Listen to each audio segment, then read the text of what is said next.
შავი ზღვა საფრთხის წინაშეა.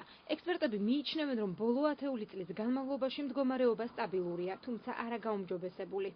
საბჭოთა პერიოდში იყო დაბინძურება უფრო მეტად სამრეწველო ჩანადენის წყლებით. რამდენადაც წარმოება, ასე ვთქვათ, შემცირებული არის, ესეთი ჩანადენების რაოდენობა შემცირდა, მაგრამ სამაგეროდ გაიზარდა კომუნალური წყლების ჩადინება. მკვეთრი ცვლილებები არ აღინიშნება, მარტივად რომ ვთქვათ, ძირითადად რა თქმა უნდა ეს არის ჩამდინარე წყლები, თუმცა აქაც მდგომარეობა უმჯობესდება. სამრეწველო ნარჩენები, ქიმიური ნივთიერებები, გემები და სხვა მცურავი საშუალებების საფრთხეს არა მხოლოდ წყლის ხარისხს, არამედ ფლორა და ფაუნასაც უქმნის.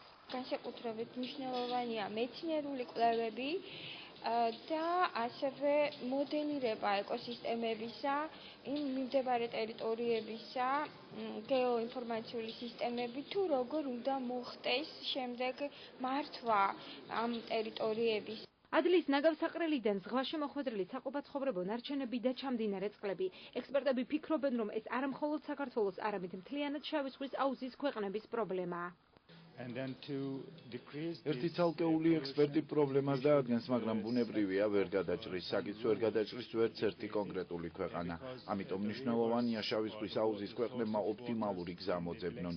ვფიქრობ, ძირითადი კონტროლი ჩამდინარე წყლებს და ნარჩენების სეპარაცია სჭირდება, რადგან ზღვის წყლის დაბინძურებას ძირითადად ეს ფაქტორები იწვევს.